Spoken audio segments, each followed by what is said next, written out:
Hi guys, my name is Bex, welcome back to my channel, and today I'm bringing to you my Q&A, which includes the giveaway winner for my 3 years on BookTube.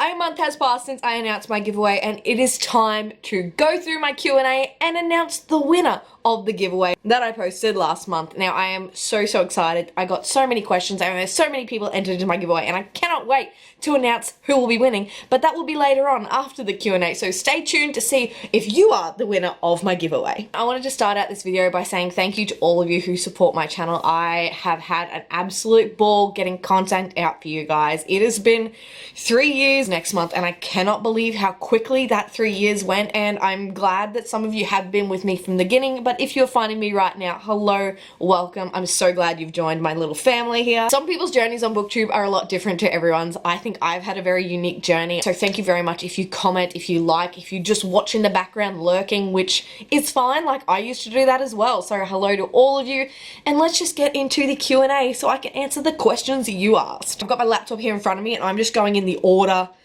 that my studio sets them up in, so I've gone oldest to newest, hopefully, but let's get into it. So Lazy Days and Books asked, if you could be any animal, what would you be? And that is a really good question, and I've never actually thought about it. I would either be an Australian cattle dog or a meerkat, but I feel like the Australian cattle dog is really like a basic answer because you know how much I love my red cattle dog. Okay. I'm gonna go with meerkat. If I could choose any animal, I'd be a meerkat. I think they're real cute. And the question is coming from Manoek, and I'm sorry if I could not pronounce that correctly, but the questions asked were, which fictional world would you want to visit and which one would you want to live in? The fictional world I would like to visit is Valaris from A Court of Thorns and Roses, that trilogy. I really would like to visit Valaris. I think it would be absolutely stunning, but I would like to live in the wizarding world, obviously, because magic. Also asked was, which fictional character do you relate to the most? That's a hard one. I don't find myself relating to too many characters. I think editing Beck is going to hate current Beck because the amount of blank spaces I am leaving because I don't know the answer to the questions. This is the first time I'm reading them other than to respond to you guys and say thanks for your question. I'm gonna go Luna Lovegood from the Harry Potter series. I feel like I really relate to her character. I feel like she's a little bit stranger than I am, but let's be honest, I'm a little bit weird also. Manoek has also asked favourite TV shows and favourite movies. So favourite TV shows at the moment is SWAT with Shamar Moore. It's RuPaul's Drag Race. I'm currently rewatching old seasons because I love RuPaul's Drag Race, and also Queer Eye. I'm sorry I could not choose one. Favourite movies are normally anything Marvel, anything Avengers. Next up, we have a comment from Maureen Gallagher, and she asks, what other hobbies do you have? And other hobbies I have, I water ski. I also like sport. I don't play a lot of sport because I'm busy, but I like watching football, things like that. Next up, we have a question from Rather Be Reading, and the question is favourite movie and TV show.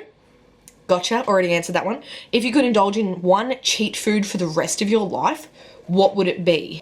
Probably chocolate. Chocolate's my cheat food. I love chocolate. Next up, we have Book Elenic, who won my giveaway last year, I believe. So hello again, thank you for still being with me. I'm still trying to build my platforms online, so could you give me some advice for that? Building platforms online, I feel like has a lot to do with communication and you putting yourself out there on your platform, but also going to other people's platforms and also like commenting. Start those relationship building, because I think whatever you're building, whether it's a channel, a blog, an Instagram, if you're not talking to people, it's very hard to grow. If you're not putting yourself out there, like I know that if someone comments on my videos that I don't know, I will immediately go to their channel and watch their videos and probably subscribe as well. It's the little things. It's connecting with people that I think is the biggest thing on improving your platforms. Next up, Megan asks, what's your favorite childhood book? My favorite childhood book is Winnie the Pooh. This was my mum's version that she got in 1966. And it's just, I really like it. I think the illustrations are really cool, and who doesn't love Winnie the Pooh? So this one has a lot of sentimental value, and I'm really glad I had it. Next up, we have A Journey to Books, and the question is, you can't take all your fave 5 books with you. So if you had to get rid of 5 books from your shelves that are 5 stars, which 5 would they be? That is the cruelest question. Wow. This is like my 5-star area, so that's why I'm staring into the blankness over here.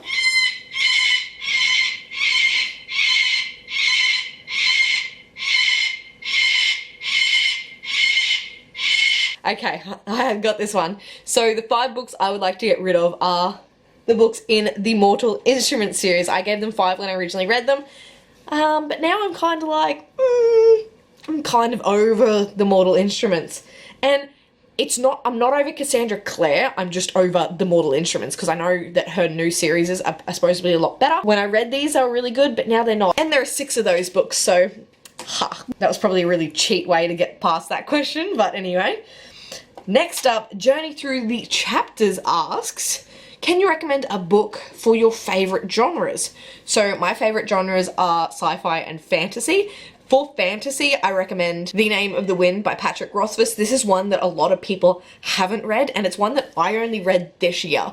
And I feel like it looks daunting, but it is a fantastic fantasy. It's a really slow burn read, but it really develops everything. It's really, really fantastic, and I just love it. And I cannot wait to see where the story goes when I get the next couple. But yeah, I highly recommend The Name of the Wind. I feel like now I'm turning into G from Book Roast, only recommending that book. And for sci-fi, I recommend Illuminate by Amy Kaufman and Jay Kristoff. This book was one of the first sci-fis I read, and it made me fall in love with the genre. I think it being told in like mixed media is fantastic. The stakes are high, but it's also told so uniquely that I think everybody should read it. Next up is Christy from Book Nerd Reviews. The question is, what is the most random fact about you that you'll share? Random fact about me. I have an irrational fear of frogs. To the point where my friends on Facebook, if someone continuously posts pictures of frogs, I unfriend them. I know some of you are probably in the comments going, how can you be afraid of frogs, Beck? And I know it's irrational, and I know they can't hurt me, but it's ingrained in me. My mother's afraid of frogs. My cousins on mum's side are afraid of frogs. My granny was afraid of frogs. Like, it's just a female epidemic of frog fear. Next up is a Renee Robbins, and the question is, what do you do to overcome a book slump? Any tips? I go back to old favorites when I want to get out of a book slump. I pick up books that I love, like The Hunger Games, like Court of Mist and Fury. I pick up favorites to just get me back in the mood. But also I think in book slumps, if you don't want to read, don't read. Don't force yourself to read, because you'll just end up hating everything you read. So either pick up an old favorite that you know you'll love that'll draw you out, or just don't read until it passes. And it will pass, but just like don't force yourself, because you'll just end up resenting it and hating everything you read. Next up is Sasha from The Wild Sasha, and the question is, there's a fire. On your way out of the house, you see your bookshelves. You only have time to pick 10 books. Which will you pick? No tote bags or anything like that. I am a Hufflepuff. I would not have grabbed a tote bag. I would have done exactly what you've said. I will grab A Court of Mist and Fury. I will grab Escaping Prince Dracula by Kerry Maniscalco. I will grab The Name of the Wind. I will grab Red Rising, Golden Sun, and Morning Star. I will grab Sleeping Giants, Strange the Dreamer, Into the Drowning Deep, and Nevernight by Jay Kristoff. That was rough. Next up, we have a question from The Beautiful Bunny. She says, what is your favourite book that you found because of BookTube? So that could be recommended by another booktuber in the last 3 years, seen a haul, or rec video, etc. The Name of the Wind by Patrick Rothfuss, which was recommended to me many a time by G from Book Roast, or A Court of Mist and Fury by Sarah J Maas, which Jade from JD Ray Reads forced me to read, because I wasn't going to go past Thorns and Roses, and I'm so glad I did. Personal, will you use your big squishy math brain to do my taxes next year? No, I'm not a tax accountant, Bunny. I can't help you. I can barely do my own taxes. I get my tax accountant friends to help me. Starlit Ibis asks, I've been in a book slump and I haven't been able to find books I really want to read. Do you have any suggestions? If it helps, I like fantasy, mystery, action with a little bit of romance. Love that. Good choice. One I've read really recently, which I can recommend to you, is Sorcery of Thorns by Margaret Rogerson. I think this is fantastic. It is about a girl named Elizabeth who has grown up in one of the great libraries, and in these great libraries they have grimoires which, if not handled correctly, can turn into monsters. And this story follows her. I think it's fantastic. I gave this one a 4.5 or a 5 out of 5. but it was just a general surprise for me. I didn't know I was gonna love it as much as I did. So to get you out of your book slump, this one has fantasy, it has mystery, it has action, and it has a little bit of romance. Next up, we have Sarah S. And her question is, what is your job/career? I am currently the project controls manager at a company, which is a fancy way of saying I do the budgets and I do the analysis on what we've budgeted against what we've actually done in the month, and I do that for a company for the whole east coast of Australia. I sound fancy, but I'm not.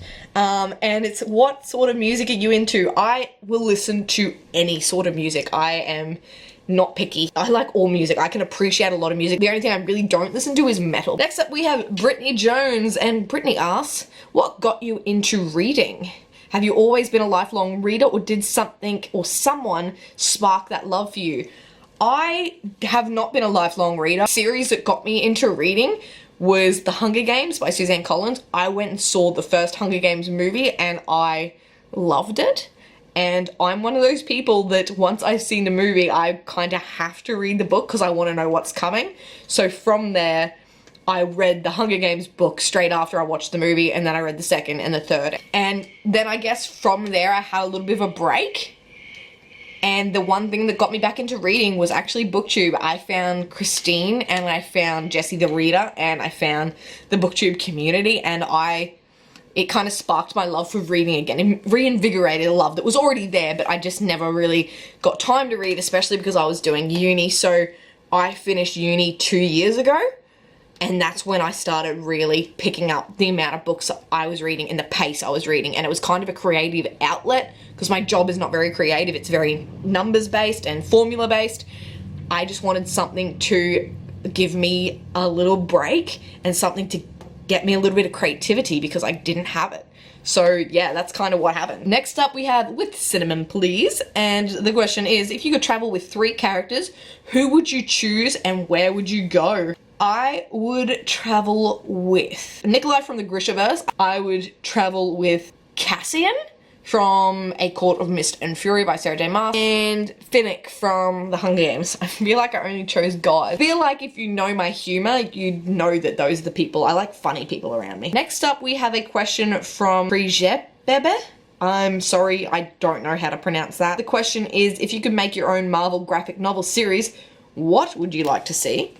Okay. I would like to see origin stories of the characters like DC are currently doing with the DC Inc. I would like to see origin stories of all of the badass female characters that I think deserve it, like Black Widow, and a bigger graphic novel that's dedicated to it. Because at the moment you get tiny little volumes. Like, I would like to dedicate a good chunk of graphic novel to getting through into these characters' minds and getting to understand. Next up, we have a question from Jean from Happy Indulgence, and Jean asks, what is the best thing that's happened to you because of BookTube? The friends I have made, I just can't. Like, even Jean, like, I've met Jean like 3 times, 3 times. Like, these people that I've met through this platform is just incredible. It's a cult book community as a whole. Like, I've met some incredible people. Like, I'm hoping to meet Jess from Jess Reads Books next year at BookCon. I'm going there with my friend Sarah, who is a bookstagrammer, and I eventually want to get over to Scotland to see G and England to see Jade. And there's just so many people that I now physically call my friends that I have met through this platform. Next up we have Steffi Maria Rees, and they ask, what advice would you give to someone starting out on BookTube? Just do it. And we all say that. Absolutely, just do it, because you're probably sitting there going, oh, should I, shouldn't I, should I, shouldn't I? And I did that for a while, and everyone I know did that for a while. The best thing we did was just doing it. And don't get me wrong, I've hidden my first few videos for a reason, because they are awful, but you get better and you get more confident and you just really come into your own once you just do it. And when you do just do it, like I said earlier to the question about how to build your platform online, talk to people, watch everyone's newbie book tag, go in and comment on videos, because you will get seen and people notice when you comment on their videos and want to go, oh, I want to go check out their videos. And that's like my greatest advice could be, not only just do it, but go talk to people as well. Next up, we have Brianna from Coffees, Books, and Bullet Journals, and the question is, I have a Marvel question for you since I found your channel during the Superhero-thon. If you did not know what the Superhero-thon is, it's a readathon that I hosted with G from G Swizzle Books, and it is who are your top 3 Avengers? And that's a really good question. How dare you make me choose between my babies? Captain America, Black Widow, Iron Man. Next questions are from Tiffany McCall, and the questions are, why did you start BookTube? I wanted a place where I could talk about books with people who loved books. I don't have a lot of friends that read, and not a lot of friends that read the same genres that I do. Like, I'm a big fantasy sci-fi buff, and I just had really no one to talk to about them. And then I found this community and I was like, yes, please. It's looking for like-minded people that have the same interests that you want to talk to about. And that's kind of why I started, because I wanted to talk to people about books. And here we are. Who was the first booktuber you watched? It would have been Christine from Paul and Banana's books. Next up, we have a question from Jamie Hill, and the question is, what has been the hardest part of your booktube journey? I would say the hardest part of my booktube journey is probably my growth, because, you know, everyone says that numbers don't matter, and they don't to a degree, but when you're putting so much time and effort into something that you really, really love, and it doesn't get seen, like, that's difficult, like, that's hard, but that's life. So that would be, my growth would have been my hardest part. Like, sometimes you see people who have been on here 4 months and they have 10,000 subscribers. I have 1,600 and I've been here 3 years. Like, that's hard, like seeing those numbers. But what I also try to remember is I will always be a champion for other people's growth. And if that means they're growing quicker, like, good for them. Like, that's great. Everyone's journey is different and mine's slower. It is what it is. And that is all the questions. Thank you so, so much to everyone who asked questions, and I hope you liked my answer. If you did get your question answered, I would love to chat to you about it. If you have any more questions about it, let me know down in the comments and I'll definitely respond to you all. But now it is time to get our winner. I'm gonna be pretty basic here, and I'm not smart enough, I'm sorry, to get the generator to pop up here and for me to show you. I've got my laptop here and I'll just be doing it on this. So I'm just gonna type in random generator and put it between 1 and the amount of people that answered questions, which was 22 of you. There's quality here, guys. So now I'm just gonna press generate. And the number is number 9. So let me quickly scroll to see who number 9 is. Christy Booknerd Reviews, and congratulations, Christy. Thank you so much for your comment. You have won a $25 Australian order from Book Depository, so I will contact you in private and we can work out what books you would want and I can send them to you. But that is it for me today, guys. That is my Q&A and my 3-year giveaway, and thank you so much for watching. If you watched it all the way to the end, like, good for you. That's a hell of a challenge. Again, thank you so much for everyone who answered questions. Thank you everyone who watches, everyone who subscribes. I appreciate every single one of you. And as always, if you did like this video, please give it a big thumbs up, subscribe if you'd like to see more and have not already, and chat to me down in the comments. If you have any other questions or any video ideas you'd like to see from me, put them down below and I would love to do them for you. But that is it for me today, guys. I make videos every Monday and Thursday, and I'll see you in a new one. Bye!